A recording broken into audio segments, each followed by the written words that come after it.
Hello, my friends. Welcome to the Positive Wrestling Podcast. We did not go live last week because of me.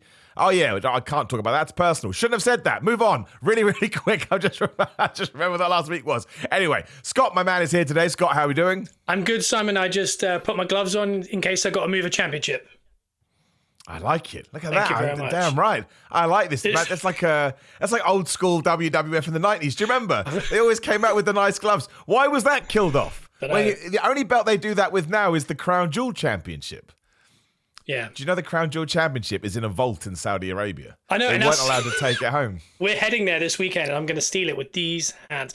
But wait, I shouldn't say steal in Saudi Arabia and these hands. I don't think in one sentence. That's a bad move. It's controversial, dude. Anyway. But no, apparently that title is genuinely worth like $25 million. Legit. Like some insane, ridiculous price. I mean, it was bigger than Liv Morgan. So you were wrong, by the way. They did have two. That's what I was thinking when I saw it. I was like, oh no. But it would have been more correct if they had gone with your idea, because it was the most ludicrous. I've never seen a title bigger than a person before. And I don't know whether that was because the belt was big or because Liv Morgan is just tiny. It's one of the two. I'm not sure. Maybe it kind of intertwined somewhere. But it was totally crazy. But I do apologize for last week again. I really cannot talk about it. That's my fault. I should have thought about that before I started talking.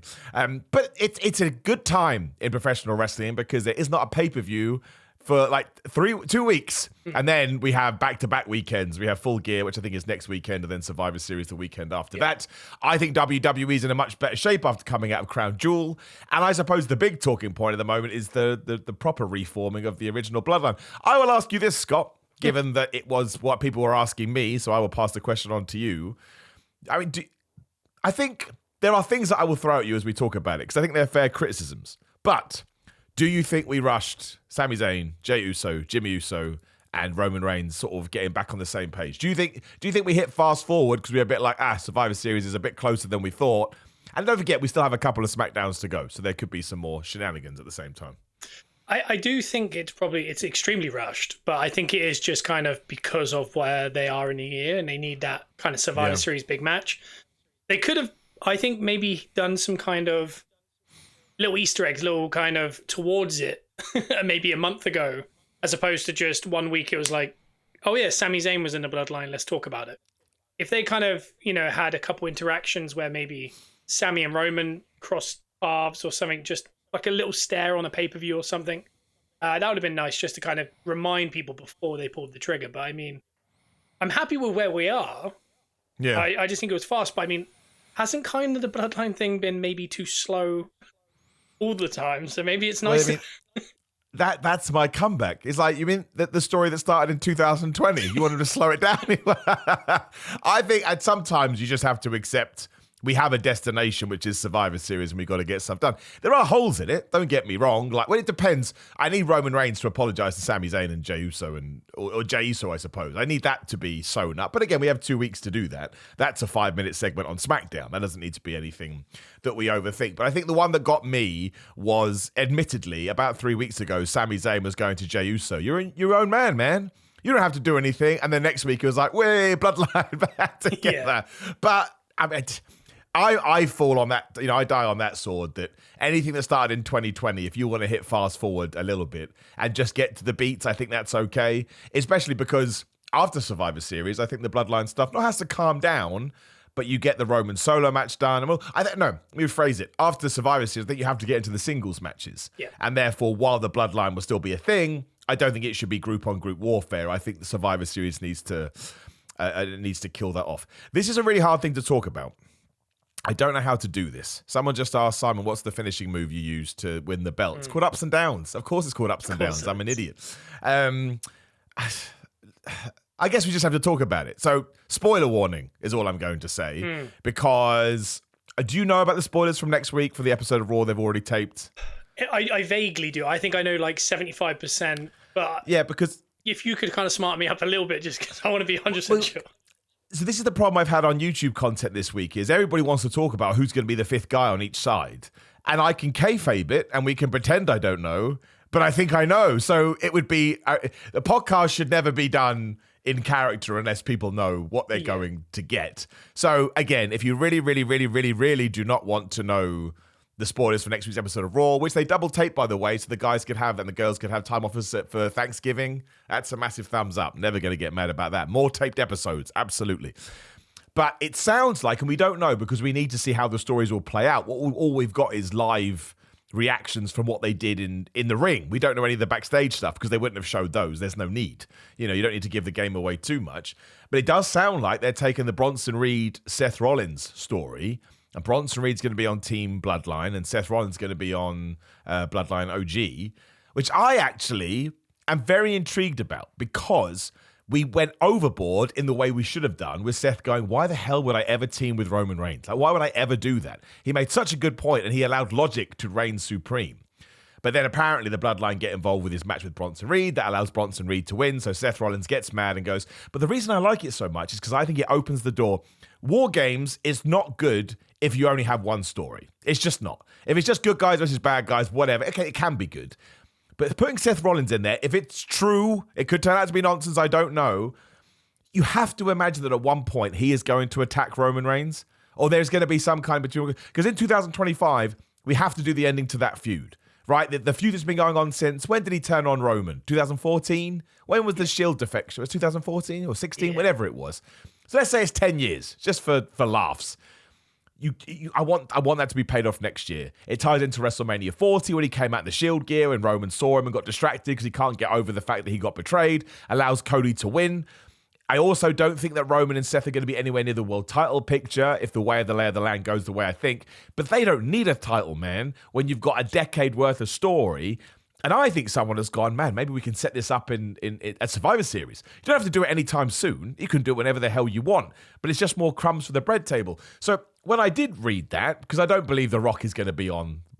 People keep going, The Rock's going to be in War. Really? Really? I don't think he is. I can't see it. So I'm actually quite excited about it, especially because I'm never going to get mad about Bronson Reed being in that position. We have something with Bronson Reed, and we need to manifest it. We cannot let it go by the wayside. And including him in a super duper whooper mega event, I think is good. And if that is the case, I think I'm on board with this. I think it's really smart. Super duper mega event. Is that what you said? Super duper whooper mega event. Yeah, that's what I've called it. That is such a talent to be able to just let that roll off the tongue. I think you hit the nail on the head with the Bronson Reed being put into such a good situation. Because that's a talented guy. They've used him so well. Why not elevate him and put him in the ring with Roman Reigns at Survivor Series in War Games?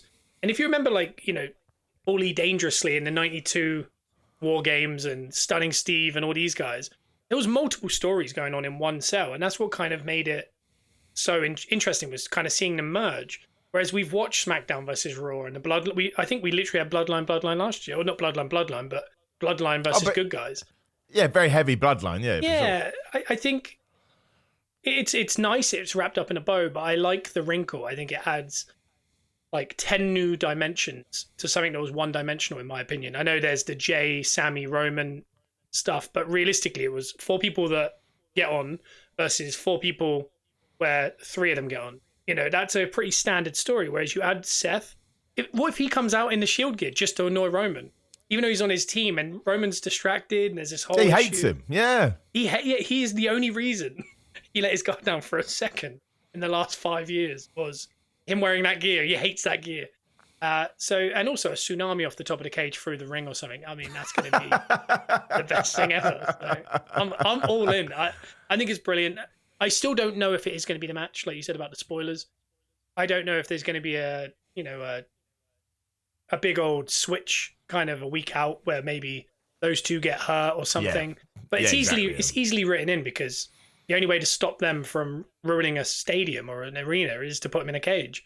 But they just have to be put in there with the others. It's like if you've got these 2 really aggressive dogs in a kennel and there's all these lovely Bichons around, they're like, we're going to have to put them in that cage. I'm sorry, but they have to be there. It's the only cage we have. Yeah. No, I really like it. I think it's really smart because I would have been happy with 4-on-4, but if you're convinced you have to do 5-on-5 for whatever reason, then take a feud that's going on and let's try and add some wrinkles with the Roman stuff. And Bronson Reed should destroy everybody in this match. Bronson Reed can destroy the new Bloodline. It doesn't matter. He's not affiliated with them. So if you do have one moment where he just takes out everybody, awesome. That is awesome. I got no problem with that whatsoever. So now I'm very excited about it. I think that it's all on paper should be good. I can't call. I mean, we'll do this nearer the time. We got 2 weeks, but I can't call who wins. I don't know which direction we go in here. I kind of feel like Solo should win, but again, they won at Crown Jewel, I guess. So I like that too. Clean pin on, well, not clean pin, but a pin on Roman Reigns. Only the 3rd pin in like 4 years or something crazy on Roman Reigns, which is nuts. I really like Solo Sikoa. I've decided now. I don't know what they've allowed him to do over the last 6 weeks, but he's way more over the top and silly. I'm a big fan. I'm a huge fan of Solo Sikoa. So. I think you've got the nuance the whole time as well, like the fact that he is insecure. That's the gimmick. Like he's not supposed to be Umaga. He's a modern Umaga who likes jewelry and turtlenecks. And he kind of like, but I am Umaga, and everyone's like, no, you're not. And he's like, yes, I am. That's the gimmick. Exactly. That kind of is the gimmick, and I think it's. And also Jacob is just killing it with the I love you Solo stuff. It's just. Did you see what he tweeted today? It was like a proper so happy to be alive and a real sort of positive post. And then he finished it with so I can love Solo for one more day. Love you Solo. Just like this. Tama Tonga making that noise. I mean, the crowd are doing it now when he just gets low. Honestly, I mean, it's good stuff. Like it's obviously typical wrestling nonsense of how could you go yeah, and that becomes your gimmick. But I mean, that's my favorite stuff in wrestling. Yeah, but that's when you know the company's hot as well, when the fans are taking notice of everything. Every little thing is like, we'll remember that, we'll kind of, we'll put it away. So, no, I'm a big fan of where we're going. Shout out to PG Charlie as well, because they did say that I'd mentioned this, so I appreciate that. Loved your interview with Chris Van Vliet, Simon, real power of positivity. Yes, make sure you go check out the latest episode of Chris Van Vliet now. I got interviewed, which is hilarious, because one person messaged me, the integrity of the show's ruined now. Love it. The integrity of the show is ruined. Don't get me started. You've heard my real feelings. I'm not getting started here. Oh, dear. That's funny. But we also sort of... You may need to help me with this one. I keep getting confused. I don't think I've done the maths right. But the other spoiler we get from Raw is we kind of know what the women's war game is going to be. Because Rhea Ripley comes back. She's got a nose guard on. So I think she does have a broken nose. But we've seen... orbital bone. Skull, excuse me. But, something, yeah. Yeah, but we've seen people... Well, both in sort of... what do you call it? Legit sports? Is that the right word? I don't know. But, in all forms of sport, play with that. Kylian Mbappe played with that in the World Cup, right? Didn't he? He had that was for a nose, but still. So you can get away with this. So the way I've got it is the bad guy team is Nia Jax, Liv Morgan, which doesn't make any sense because they hate each other, but okay. Nia Jax, Liv Morgan, Tiffany Stratton, Raquel Rodriguez, and then somebody else. I can't figure this out. And then you got Rhea Ripley, Io Sky. It's got to be Kairi Sane. Who's the other two? I'm so confused. Bianca and Jade. Oh, right. Yeah, so that's 5. So who's the 5th bad guy? I don't know. TikTok will help us while we fill time. I'll say this: that babyface team might be the best, probably 5-person team of all time, male or female. I mean, it's unfair. They have to win in like a minute. Like it's all the powered up characters. It's insane. Have you seen that picture of Rhea Ripley in like Home Depot this week with Buddy Murphy? With Buddy Murphy is massive. He is huge. It felt like it was edited. I was like, have they stretched him out or something? Like just I did make me laugh. I'm going to try and say this as what's the word I'm looking for? As politically correct as I can. I don't mean this in a bad way, but it just did make me chuckle how brains actually work. Yeah. So you have a picture of Rhea Ripley and Buddy Matthews, and the stereotypical thing would be, oh man, look at Rhea, she's really hot. I was just staring at Buddy Matthews' arm going, dude is so jacked. I showed 3 different people and their 3 reactions was, Rhea looks so cool. The other one was, Buddy Murphy's gigantic.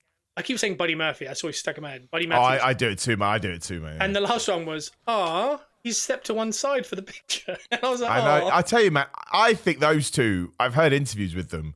I think they're really good dudes. Yeah. I just think they're super. And that's why for them to be in the position that they are, it's wonderful to know that you have like virtuous human beings in positions of importance in wrestling. I think that's they seem quite that's awesome. I don't know, they seem very like personable because I like the fact that she's obviously got a massive fan base and he's got a huge fan base, but I mean hers is crazy on a wrestling level anyway. But I like the fact that like on their nights off, she'll just be like, go watch his subscribe content on Instagram and he'll just be playing Fortnite and she'll just sit in the back reading a book. But it's just to get people to watch it and give him money. I like the fact she's like looking out for him and I love all that. Yeah. They're awesome. K Foss says, I feel bad for Bailey. The feud with Candice and BFF with Naomi, and she's not in the match. Yeah, what's the deal with Bayley and Naomi? Are they not in War Games? This is what I'm talking about, you see. I think we've got something wrong here. Did you say Candice was the 5th person, yeah? No, I don't know who was. I think it has to she be. would be the 5th person. You're right, she would have to. But that means, did we say Bayley and the good guy team? I don't think we did we? I don't think Bayley's so we've got someone wrong. Do you know how mad I'm going to be if Bayley is not in that team? There's a chance Kyrie's not actually in the match. That's true, so maybe put Bayley there instead. I'm fairly sure, because the only spoiler I've seen of that is all 5 of them holding their hands up or something. Yeah, that's true. And I'm fairly sure it was Kyrie.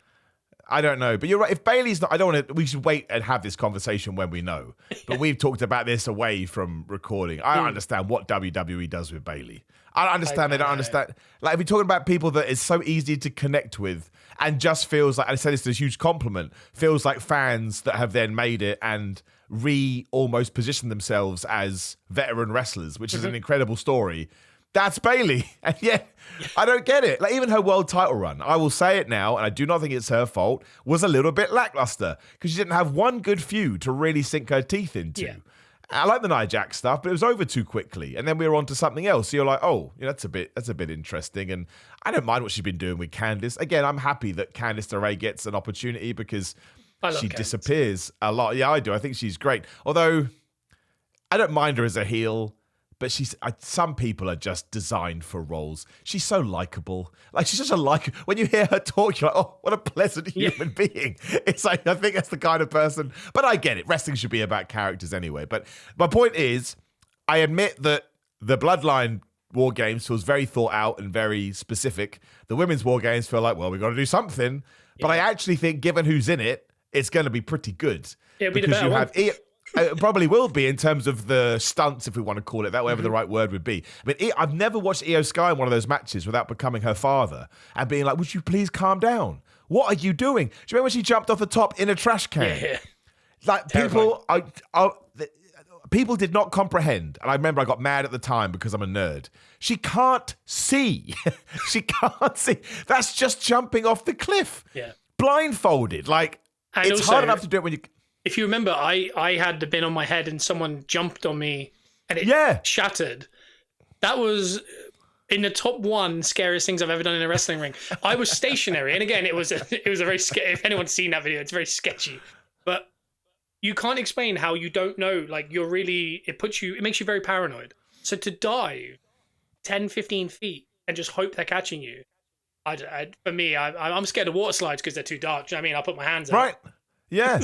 And that's the thing, don't get me wrong, what you did, I don't think I would have done. But at least you were stationary, right? You were in the match, I forgot. I was in the match. Yeah, you should check it. UPW, Street Fight, 6-man. It's actually really good. I was surprised. I was a negative Nancy before that match. It was actually a really good match. But at least you just had to wait, which still sucks. But imagine them doing that and then throwing it off a cage. So you've got heights involved too. You're totally already crazy. Standing and then you're putting on. And the minute you do that, you start to wobble anyway. So like you're just like, well, I guess all you could do is look down and just be like, okay, I'm still here. But I don't know. I know. It's bonkers. Not for me. It's so bonkers. So all the respect to them. I think it will be really good. I just want to shout out TikTok as well. Simon Miller 316 or Simon J Miller. It's one of the two. Make sure you come join us. And if you are watching on TikTok too, make sure you go and check out all the other stuff. We're on YouTube, Spotify, Apple Podcasts. You can subscribe, leave comments, and do all of that. And if you are on TikTok Live as well, you can ask questions and we'll answer it. Like Lundy says, really like the ups and downs, Simon. Thanks, Lundy. I appreciate that. That's a very kind thing to say. So I think we should try and predict the rest of the Survivor Series card. We don't have to predict the results. We can wait, I think. But I'm trying to figure out, because I imagine we have to go with the 5, Triple H's Classic 5, especially because we have 2 essentially 1-hour War Games. I mean, you could probably get them down to 45 minutes, but they'll be long. Cody Rhodes posted out his schedule and Survivor Series was not on it, which is interesting. Really? Yeah, now obviously this is coming off the Randy Orton. We need to talk about that too. The Randy Orton piledriver incident. It really made me laugh. I thought that was a great angle. I thought it was proper old school and wonderful. And then what do some people say? Well, the piledriver didn't look very good. Oh, for goodness sake. Like, what do you want to do? Dropped him on his actual Yeah, you actually wanted to piledrive him for real. Of course it was the safest piledriver ever. It's called suspending your disbelief. Yeah. It's like watching a frog splash going, I don't think he really broke his ribs. I think he's absolutely fine. I loved it. And I think whoever came up with the idea to sell a pile driver like that, because I think we're probably living in an era now where you could get more pile drivers should you so wish, because you have a level of worker that is not better than the past, but because the safety protocols are in place, everyone's going to be like, well, we can't go too crazy. I don't think we should bring the piledriver back because, again, I think the angle was so effective. But this is why I'm happy that we're out the other side of Crown Jewel, because what's the first thing Cody Rhodes does? Injects himself right into Kevin Owens and Randy Orton again. So I'd have to imagine we're using the Kevin Owens feud to get to the Randy Orton turn that we've talked about on this show about 1,000 times. Yeah. But so Randy Orton's gone. We sold it like he's going to be away for a while. So Kevin Owens versus Cody Rhodes is the match. I think that has to be Survivor Series, because what else? What are the other 5 matches on that show?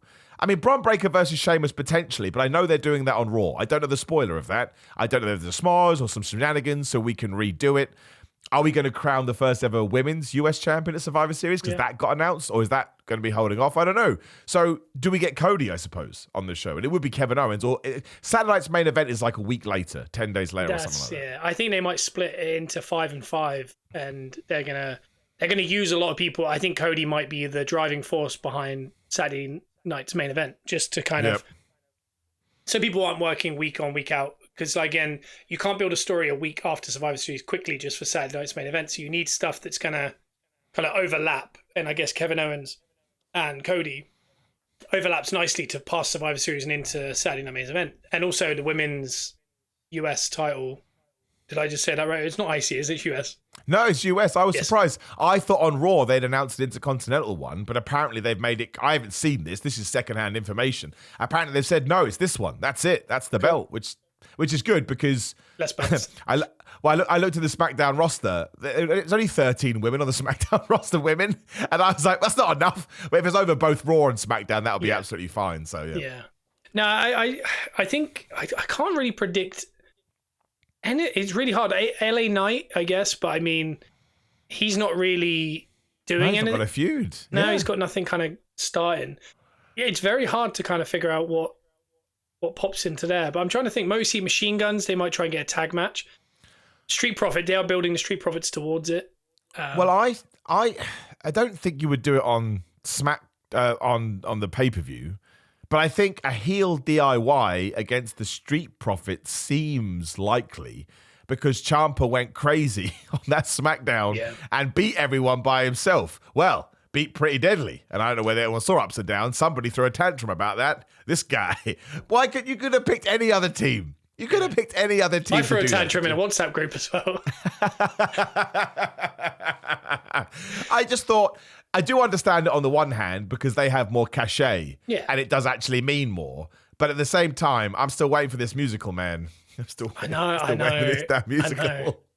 But so I think we could potentially do that, but I don't think without the titles being on the line, you can put that on a pay-per-view. But you're right. What did the Motor City Machine Gun do? And what about the? Are we going to do the War Raiders versus Judgment Day? Because that's something else that they've been teasing on Raw. Yeah. So I don't know. I'm massively intrigued to see what we're going to do with this card because I kind of feel like the way Triple H book shows, and I've got no problem with this, I really don't, because you know that the entire draw is going to be War Games 1 and War Games 2, do we actually just put on 3, not lesser matches because that's unfair because every single thing on the show is important and it builds the card, but do you come up with things that do have less gravitas than a world title shot, than the first ever US Women's Champion, to try and sort of make it flow a bit better as opposed to, because WWE never does, excuse me, WWE never does bam, bam, bam, bam, bam. It's bam, calm, which is fine. That's the way they book shows. It's interesting and it allows it to stand out. So, yeah, I'm massively intrigued what we do with this. And there's a rumor that CM Punk's going to be involved somehow. Well, how does that work? Because, I mean, Gunther versus Damian Priest is on the show, so we know that is the World Heavyweight Championship. Do you get Punk coming out afterwards? It would be a nice homage to what happened a year ago. Can you believe it's been a year since CM Punk has been back in WWE? I mean, it's odd 3 matches. That's what I mean. But it feels like both a long time and a short time. It's very, very peculiar. But I don't know. So you have a world title match you put in the middle of the show. So maybe you do have to, again, excuse my verbiage, it's wrong, and forgive me, but I can't think of something better, less about that don't take away too much of the attention, but can still fuel storylines. I don't want to crown the first US Women's Champion because I think it'd be overshadowed. I don't think people will be talking about it afterwards, and that should be its own thing. That should be a big old thing. We should, Nick Aldis should establish there's a tournament, or we're doing this, we're doing that, and then I really want to establish that as a big deal because I think otherwise, what's the point? And in many ways, I was a bit disappointed how they revealed it. I thought you could have tied it into a storyline that would have been awesome. It felt very out of nowhere. But the point is, sometimes it's about what we get, and we do need this. I disagree. People go, there's too many belts. There are too many belts, but we should have a secondary women's championship. Like, get rid of other belts. Like, don't not add that one. Get rid of belts that don't mean anything.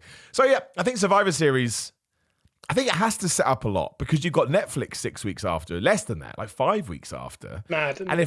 And Cena's on that show, and The Rock is probably going to be on that show. So I don't know. Survivor Series is a very interesting event. The timing of it is bizarre. Yeah. I think you're right. I think it's obviously the War Games will be the head and the tail of the show, and then I think you do Gunther Priest. I think they do potentially put a Machine Gun Street Profits because I think Street Profits are against DIY on SmackDown. Oh, has that already been right? Okay. I don't know if that's announced or information I have, but I think that match is happening. No, I think you're right. I think they set up last week. Cool. I get worried sometimes with this. That match is happening. I think that they break up DIY there, or nearly break them up, or some kind of thing like that. And then you have Machine Guns and Street Profits. Because again, I think that would elevate Machine Guns to be on a Survivor Series. I think they would have a hell of a match. It's a great 11-minute thing in the middle. It's a title match. And then you do create maybe Braun and Sheamus. So you got the 3 title matches in the middle. Yeah.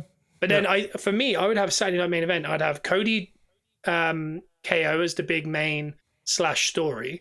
I'd have the women's mid-card title, essentially. Again, excuse my French. But mid-card, that kind of title. Crown that on there because I think that'd be really good to kind of separate the two. More people are going to see it as well. Exactly. Network TV, or the other one, the big one. I can't remember which way I know what you mean. Yeah. And the other thing I'd do is I'd have this is going back a little bit, some kind of talk show that's a throwback because they're trying to be nostalgia with it. I would love a barbershop kind of moment with Johnny and Ciampa. Where they've kind of nearly broken up against Street Profits, and it builds to them going. Shawn Michaels even comes from NXT and goes, "I helped make you guys. What's going on?" And it's on the barbershop or something similar, and then one of them turns on the other. I think it'd be really nostalgic and a really good start to a story we've already seen. Yeah, I like it. I like that. Awesome. Yeah. But other than that, I can't believe Netflix is like 6-7 weeks away. Like, I can't believe next year is 6-7 weeks away. Oh, I know. Well, dude, I mean, what happened the other day? John Cena confirmed for the Royal Rumble. I think he's in the Royal Rumble. That's what it sort of sounded like. That's what it sounded like, yeah. He could win the Royal Rumble. If you want to do that Gunther storyline we talked about, that's a pretty good way to do it, to be completely honest with you. Mm-hmm. John, I think I want him to win the Rumble. Well, that's the other question. I think we'll probably have to hold off on that until later. But yeah, who do we want to win the Royal Rumble? I mean, The Rock could win the Royal. I actually think, genuinely, the last 2 people in the Royal Rumble next year could be The Rock and John Cena. I genuinely think that. I think I'm ready for it as well. Well, so it won't be on pay-per-view. It won't be on Netflix in the US, but everywhere else it will be. Yeah. And that is just a huge thing to be able to do. But that has to be treated like a pay-per-view as well, that first Netflix show. So if you have all of these things going around and coming around, and again, is Charlotte Flair, for example, random one? Could she come back? Could she win the US Women's Championship? I mean, that would drive people nuts, but at the same time, she is a star, and it does establish that thing. I mean, I want Chelsea Green. I'm never going to back down on that. Yeah. I think that's what I would like. But I don't know. Like, it's a very interesting time. They have a lot to set up when we do get into 2025, when everything is going to change because so many other people sort of come back into the conclusion. But the good thing for them is I don't think the momentum is going to die down anytime soon. I think this run that they're on, even if they do hit a lull, all of a sudden you are going to get... And also coming out the main event of the World Championship at Survivor Series, I think we are getting Gunther versus CM Punk. I think that's the Royal Rumble match. I think the Royal Rumble World Championship match is Punk versus Gunther. And dude, I tell you, man, Punk is that kind of guy that could win. Yeah. He could win. That's not a surprise to me. Him beating Gunther is not... And then you could potentially do Seth Rollins versus CM Punk at Mania with the belt, which is what they wanted to do this year. But, some people say, oh, yeah, Gunther's going to hold that belt for a long time. I actually think that's a bad idea. You don't want to copy what we did with the Intercontinental Championship. You have to change it up a little bit. Otherwise, you will fall into a pattern. But if that does happen... Well, this is my point, especially because it's flashing up on my screen right now. If you get the belt off Gunther at WrestleMania 41, you could do Gunther versus Goldberg, right?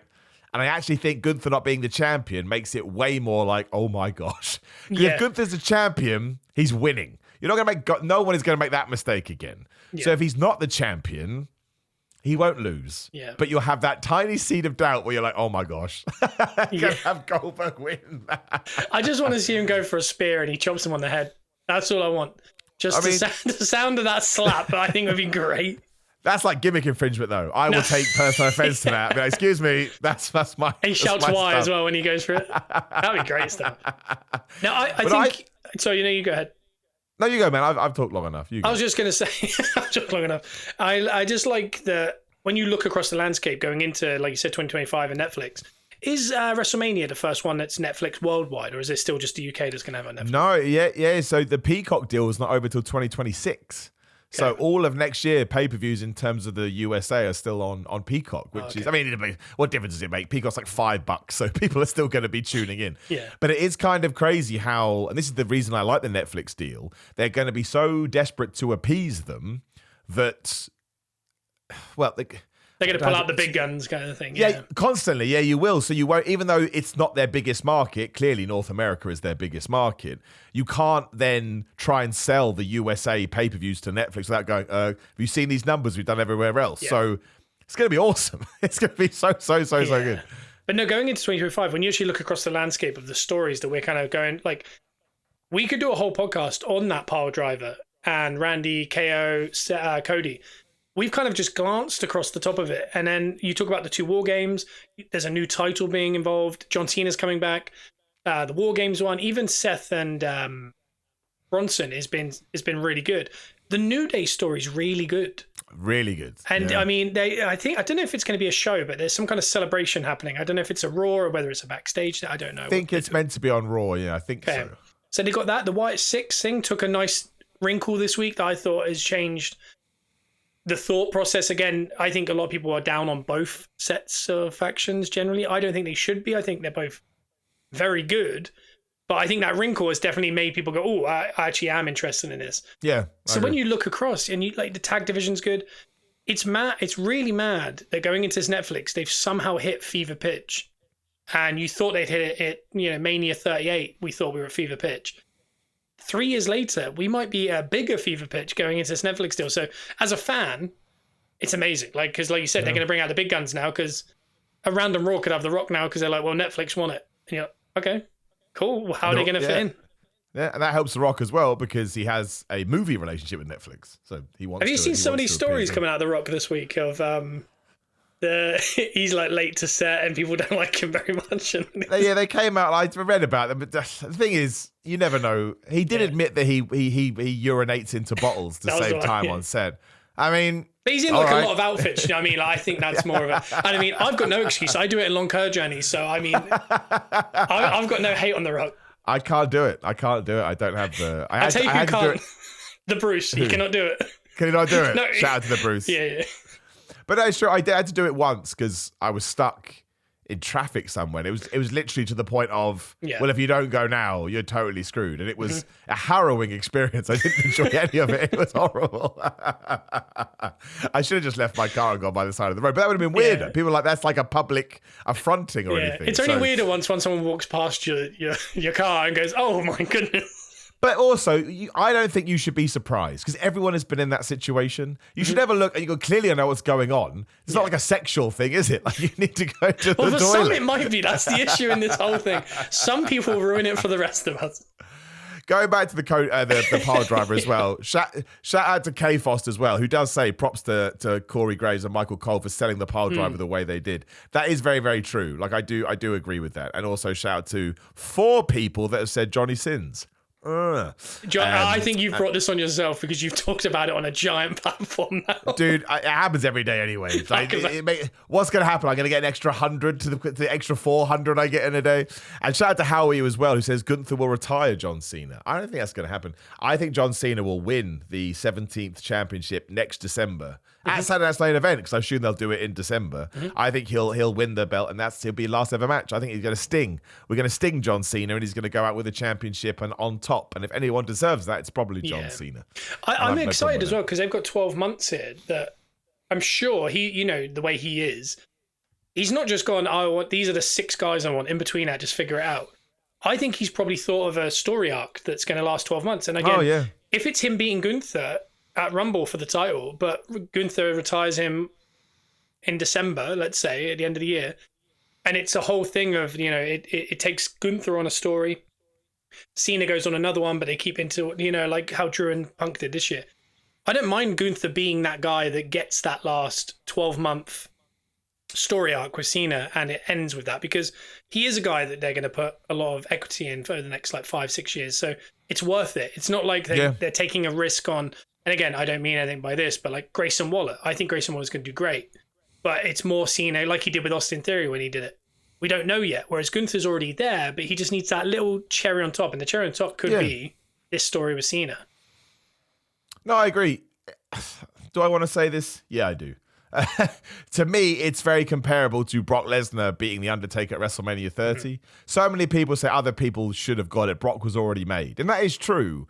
But Brock became a super villain when all the stuff you get after that, you don't get Brock still having that aura about him. By the way, 10 years later, let's not forget, 2024, it was still happening without him beating The Undertaker at WrestleMania. We did get the worth out of it. I disagree with people that think that we didn't. And I think you could have done it with Roman. That would have been fine. Roman would have been good because we had the faith in him. But if you had chosen someone we hoped would have been, I mean, look, I mean this as a compliment too, and I'm going to go absolutely off on this one. It's actually a talking point this week, right? Because WWE released Baron Corbin and Kurt Angle came out and said, well, that's ridiculous. Like, he was the guy that retired me and they did nothing with him. Now, listen, Kurt Angle put over Baron Corbin, as will I.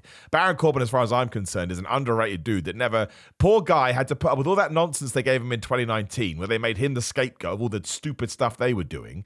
And then they put him in every single position that they thought was meant to be a joke. And what did Baron Corbin do? Knocked it out of the park every single time. Not everyone could get Sad Corbin over. And that man, it makes me so mad. When Sad Corbin actually got sympathy, we should have turned him into this huge baby face, and we didn't, because that wasn't the plan. I hate that. There is no plan in wrestling. You go with what the fans are going to do.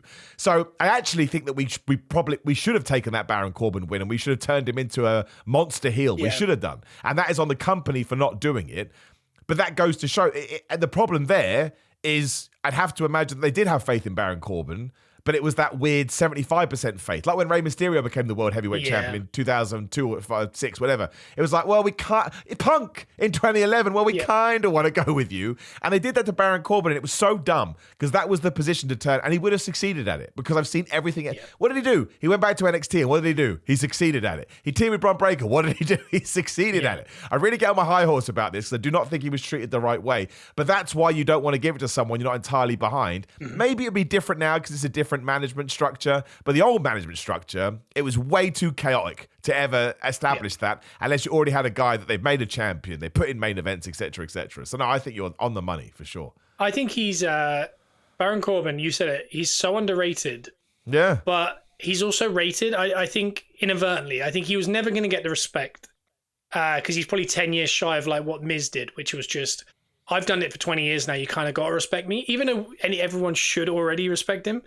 I think with Baron, I am always fascinated by guys who can keep relevant while on the main roster because, and this is no slight on the person I'm about to say, but Naomi, the feeling the glow, this stuff, this is 8 years now we've experienced this same... We've been feeling the glow for 8 years. And I'm going to be honest, it's dimmer for me now. It was very bright at one point, but it's a lot dimmer. That's great. But that's great. With Baron, I mean, I saw him as a rookie. I went to WrestleMania in 2014, so the year that the streak ended. And he was an ex-Colts player, so I knew him as an ex-Colts player, so I took a picture of him at Access, who he was just walking around in a suit. He was a trainee or whatever. I sent it to a friend of mine who's a Colts fan. And 10 years later, he's been released. But in that time, he got on the shows in NXT, did one of the best ever reversals into a finisher with Chad Gable. He created potentially, I think, the modern day best finisher that was brand new. I agree. 100%. He came up with a gimmick that was very, I think this is cool, like as in he thought it was cool. Then instantly realized wrestling's not about trying to look cool. And he, Sad Corbin, Happy Corbin, King Corbin, Commissioner Corbin, whatever he was like the GM for forever. He did this. He had a faction with Drew McIntyre and Bobby Lashley for a period. He just changed. And then eventually he went to NXT, he had a tag team with Braun. Yeah. I mean, he came back up to the main roster, he was in a tag team with Apollo, and he'd gone back to kind of, living out what he thought was cool. And I mean, his gigantic house and his lovely cooking setup at his house tells me he was rated. But I know what you mean. Yeah, people like him, Carmella, Alexa Bliss, if you look at their story arcs, they never just went, oh, this is good, carry on. They just constantly figure it out and stay fresh, and therefore you don't get released. And I know obviously he has now, but I mean, from what I know, I don't think it's a release. I think it was the end of his contract and just that's right. where he's at. And I don't think he's going to wrestle again. I think he did his 10 years. He was in the NFL. He was Golden Gloves. He's done all these things. Honestly, if he had a chefing program or a travel program, I'd watch it. Yeah. Just a really underrated guy, and I think also a very business savvy guy. So I think you won't see the end of him now. So. Oh, no way. He knows what he's doing. Yeah. Although I will admit, without wanting to give too much away, I may have messaged him and said, dude, I have to have a match with you. That may have happened. But whether or not he carries on, I do not know. Yeah. But I would. I absolutely would. He could whip my ass in 10 seconds and it would be wonderful. But end of days. No, end of days. Brilliant. I'd be scared to take that, man. That's a devastating finish, man. Yeah. Very cool. But shout out to him and obviously Indy Hartwell and Tegan Knox. You know, all those three. It was. I think you've hit the nail on the head. They're all going to be fine. Mm-hmm. Tegan Knox. What was her UK name? I can't remember what she was before Tegan Knox. It's completely escaped me. Nixon Newell. That's right, Nixon Newell. I remember watching her on WCW. There's no surprise she made it. And Indy Hartwell is a delight. I think that's mad. In a character-driven business, I think it's mad. I mean, we don't need this Indy Hartwell who's really entertaining and fun. You go over there. But it's wrestling. It never makes much sense. Yeah. But yeah, shout out to all those guys. I did also... Craig says Baron Corbin's had more gimmicks than Arsenal have had managers. That was unnecessary. Well, we've had 3 managers, so I think I've had more gimmicks than that time. It's true. And Howie says WWE fumbled Corbin. I do, in a weird way, think that. I know what you mean. I take your point, but I think there was a world title run in there that we could have. I really do think we could have established that, which could have changed his direction. As we do sort of enter the last 50 minutes, I do want to talk about the John Moxley storyline on Dynamite because we were the cool kids that predicted it beforehand. I still like it.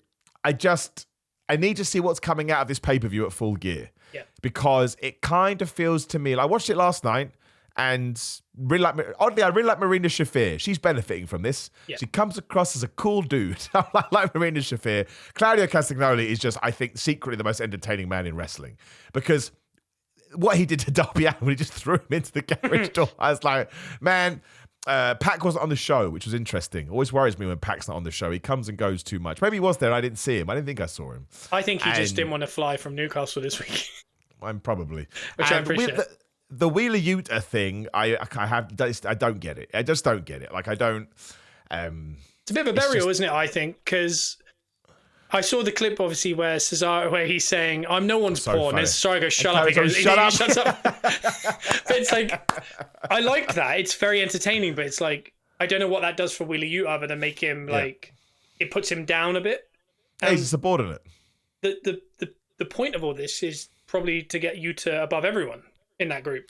I think that's going to happen. I think that, and that's why I want to give it time because I heard the John Moxley interview this week. Man, if you work in wrestling PR, you want John Moxley on your team. Man, that guy had me running through walls for AEW. I was like, yeah, let's go, bro. So I like the fact he's so passionate about it. To me, I don't want to say it's hit the lull. That's not fair because I am still intrigued by it. But I think at Full Gear, we need the first, oh my gosh. I think we need that. And that's fine. That makes sense. You cannot have a story that is week to week that is dominating the show so much. I don't want Vince Russo booking. Oh, now we've done this and now we've done that. Is useless. So you have to have peaks and troughs. It's massively important. And I love the fact we put Orange Cassidy into this position. Kind of a bit sad that he's a sacrificial lamb because he's not going to beat John Moxley for the championship.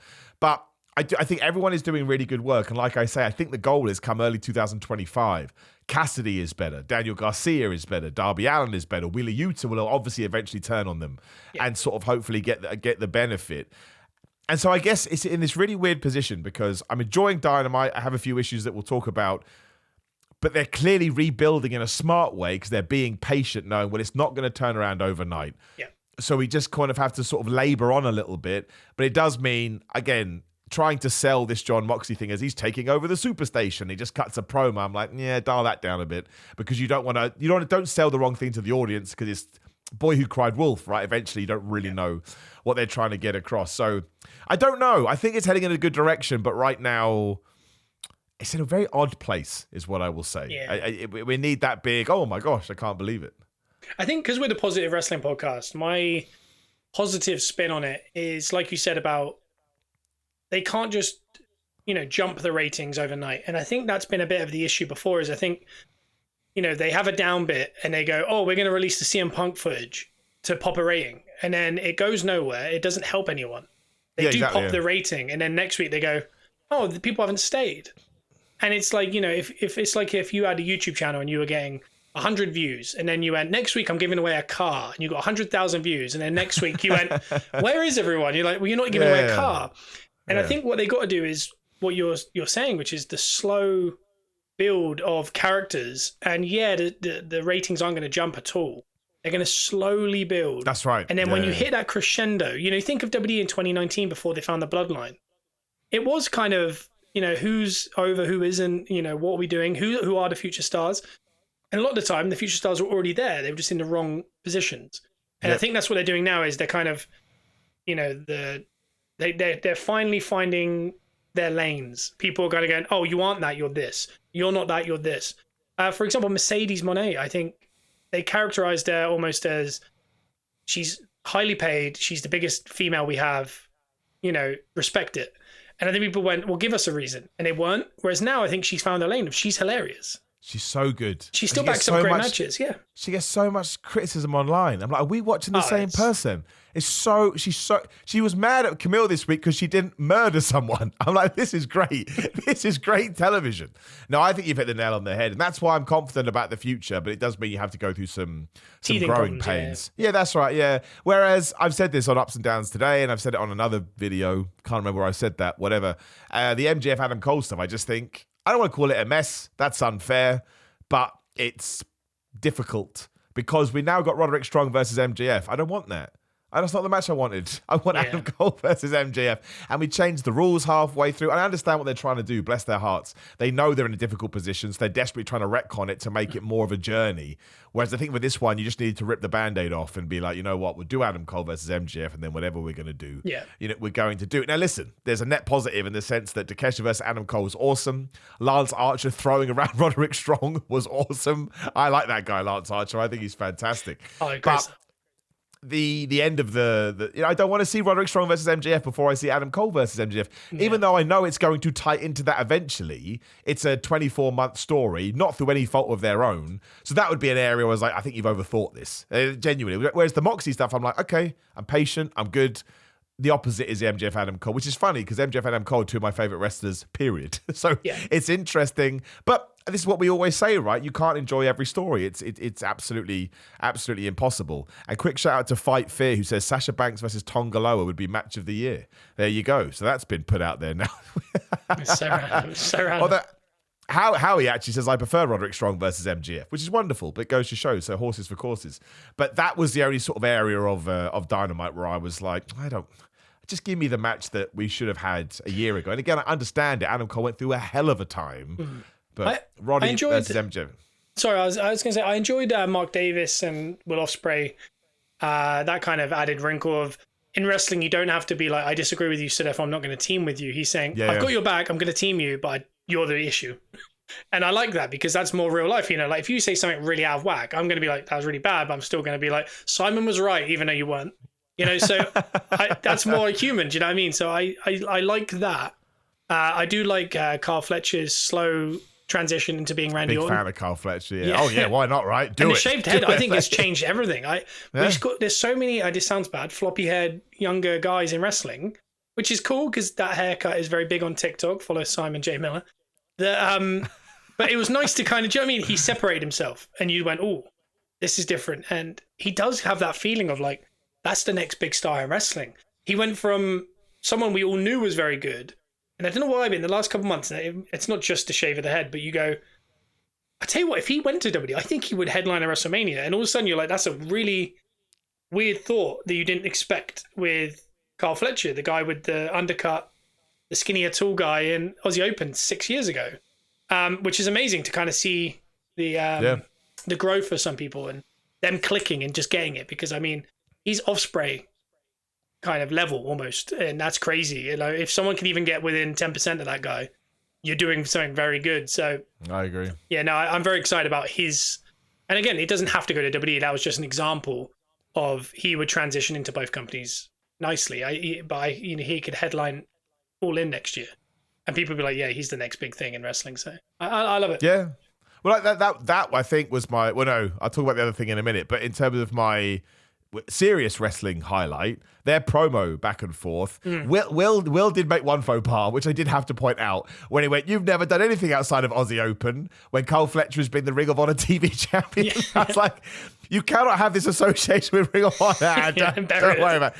I get it, right? It was a faux pas. It happens, but it got in my brain. I was like, well, I got to mention it because it's my job, right? I can't. Yeah. But in terms of their delivery, that was real stuff. Like, especially Will. I mean, Cole Fletcher's so much better. Again, that's not fair. He's improving, as you should do, as a wrestler. But Will Ospreay, in terms of his week-to-week promos, when he was kind of, telling him, I can't remember what he said now. There's a bit towards when he said, this is going to be the end of you. Oh, man, that's a promo. Because, again, you're not being a character. You're not coming up with catchphrases, which some people think a promo is. He meant every single word. And I was like, that's really, really good stuff. Like, I was a big fan of that back and forth. And that doesn't happen without Cole Fletcher being able to bring it out of you too. Yeah. So those two together are absolute gold. That two parts as well, like what you just said about the character thing, is look at Jake Paul, Mike Tyson this week on Netflix. Jake Paul's got the wig on, he's doing all the talk, he's playing Conor McGregor or whatever he's doing. And then they said to Mike Tyson something, and he just said, he's playing a killer. I'm a murderer. And you're just and everyone went, oh my God. And he's true. Like, you're like, oh God, that guy's scary. But I was going to say that real emotion comes from being real friends, because I mean, these guys lived together through lockdown. I'm sure they've had some very emotional, real conversations where they were shouting and stuff. So when you can channel that, everyone starts to feel it. And I think what you were saying about Ospreay and his level, I mean, I thought from the day he came in, the music, the appearance, the bruv kind of, catchphrase, his promos generally, everything about him, I think, has been 100% the best thing. And, people say, oh, he should have gone to WWE, or for anyone. I think they've got this bang on. I think AEW's, they maybe got a couple of things wrong. Maybe Adam Cole's never been exactly what we wanted out of Adam Cole. Maybe certain people. Ospreay, they've got spot on. And I mean, if he did go to WWE, I think now he does headline WrestleMania. I think if he had gone in last year when he went to AEW, I don't know what happens. But I do think he's become someone. And again, in NFL, they talk about systems make kind of players. I mean, you can have an elite quarterback in college who doesn't work, but then 4 years later, boom, here he is at the Minnesota Vikings. I'm talking about Sam Darnold for any NFL fans. And he's unbelievable again, And you go, where was he the last 3 years? It just wasn't the right town. It wasn't the right setup, the system, the coach, the players. Everything around him has to be perfect for someone to shine. And I think WWE have found a way over the years of figuring out how to make people shine no matter what the scenario is. With AEW, they don't know that yet. But you can see, like Roddy Strong, I think he's a bigger star in AEW than he ever was in WWE. I agree, yeah. Adam Cole isn't yet. But that's just literally, it's like the system. Sometimes if Adam Cole came back to WWE now, he might main event WrestleMania in 2 years' time. But it's just sometimes people just have to find the right area. And I think people are starting to, find it. But I don't know, maybe that's a little bit too nerdy, but it just feels that way to me. I think you're right. I think you hit the nail on the head. I think that's perfect. I really, really do. And I think Ospreay now is he's a refined version of what he was when he came in. And that's only going to benefit him, whatever he wants to do going forward. Like, again, you could fit him into, he knows who he is now. And once you know who you are, you can just sort of find your way through. So the last thing I do want to talk about, because this is the secret best thing on AEW, and I'm not staying quiet about it anymore. Harley Cameron is the greatest. I mean, honestly, right? So this is someone who, by the loud minority of the internet, this is not the way to be. You're making jokes all the time. You're being silly and you're being over the top. Listen, man, I was not going to, as I pull my jigsaw piece into TikTok so we stay alive. I find that really hard. It takes me 3 attempts, that does. Yeah, there we go, 2 attempts. But I now will probably watch Collision for Mina Shirakawa versus Harley Cameron just to see what they're going to do. I've been watching Collision anyway for Harley Cameron. It's just my favorite character in wrestling. Utterly stupid, but in the most positive, fun, entertaining way. And that segment happened.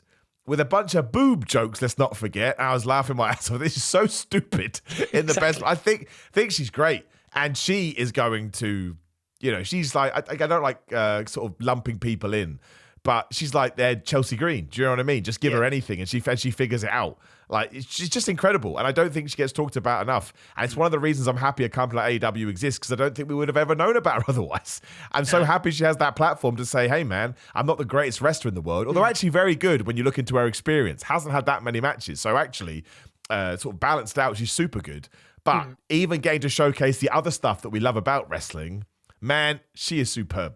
Yeah. And I hope this isn't a little bit too behind baseball, but I was going to say that character she is, I think is just who she is, because I mean, I bet, yeah. We were at catering. This is listen to Simon on Chris Van Vliet, and they talk about catering. We were in catering, and she came in to show off her new gear that she was going to wear, and the way in which she did it was extremely funny to people that she didn't know, and to some people she did know. And I mean, in Cardiff, she was I think she did Collision or something, and we sat and watched it with Saraya, and she was going, God, I love her.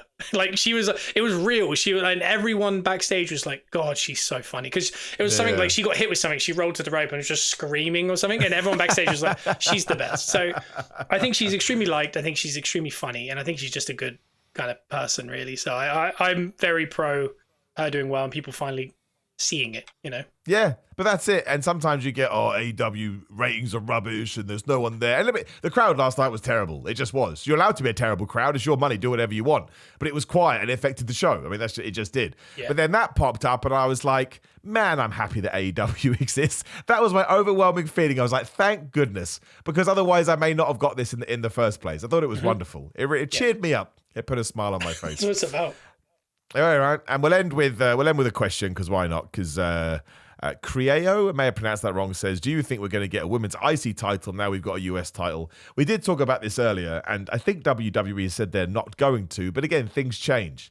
So, Scott, I'll give you the floor. It can just be a yes or no answer. You can go into it. Do you think one day we have two women's mid-card titles, the other one obviously being the Intercontinental Championship?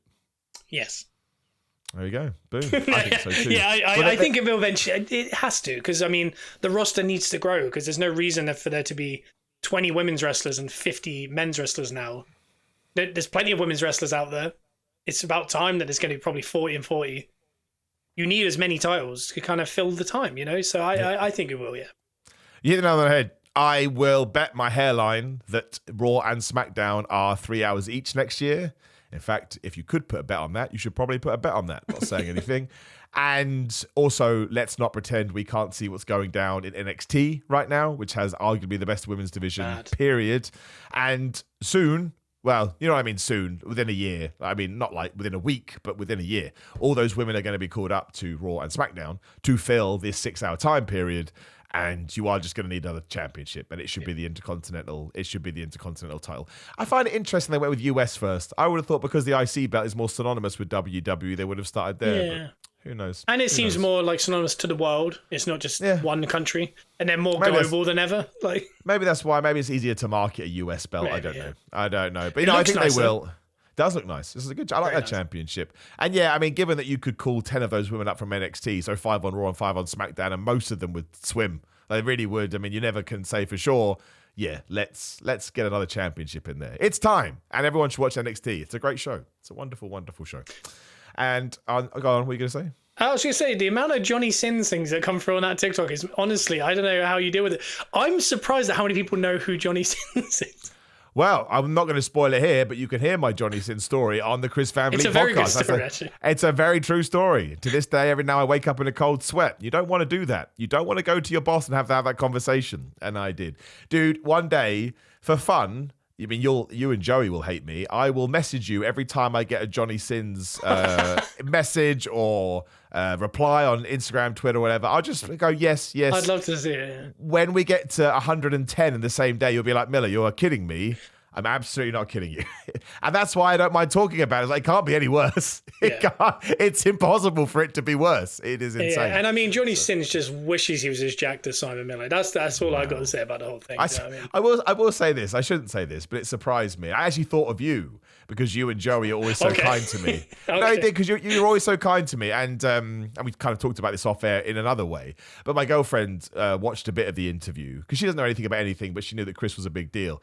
And she went, "Why do you look so big on this show?" And I said, "What do you mean?" Because you look humongous. I was like, "No, I don't. Shut up." And that's what I always thought about you, because when I'm having meltdowns backstage about my physique, it annoys me because I'm not a body guy by any means. Simon is, but Simon believes he's less of a body guy than I am. And I mean, honestly, when me and Simon are together, it looks like Stone Cold Steve Austin in his pop standing next to Bray Wyatt. And it's like Stone Cold turned to Bray and went, "Oh, I wish I was in your shape," or something like that. He's crazy, guys. No, but it made me laugh. She said that. And I instantly thought of you at the last. We did it at. It must have been the Danhausen show. And you were just like, "You're an idiot." Yeah, I was sick of it. I was like, "Shut up. Go do some press-ups. You're nuts." But it just made me laugh. I can't remember why I told that story now. Whatever it was, I can't remember. But yeah, that did come into my brain. Anyway, go check that out. Make sure you check out Gunners R Us as well, where you can find Scott too. Scott, pip all your stuff though. You can do a far better job than I can. We are on Gunners R Us Pod. We are on TikTok and we are on the podcast. Something I can say, you're still winning that prediction league, but in or there, you can listen down on iTunes and Spotify. His season's going better than Arsenal's, but you can hear all about that. And you can follow us on TBA Wrestling everywhere. We've got a SeatGeek code back there.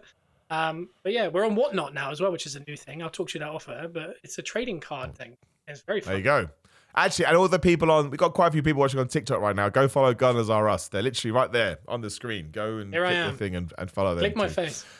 Otherwise, yeah, if you can check if you want to watch it sort of in person, go to my YouTube channel, Simon Miller. You'll find me. And then it's just Simon316 on all social media. Check out the Chris Van Vliet interview, because it'd be cool if that did well for my own self-worth. And otherwise, it's just, if you're on Spotify, please review it, give it 5 stars. Same with podcasts. Interact with the podcast as much as possible. Would massively appreciate it. And that's it. Keep enjoying wrestling. Remember, wrestling is fun. Remember, wrestling is there to entertain you. And don't let the negative Nancy's get you down. We'll talk to you next week.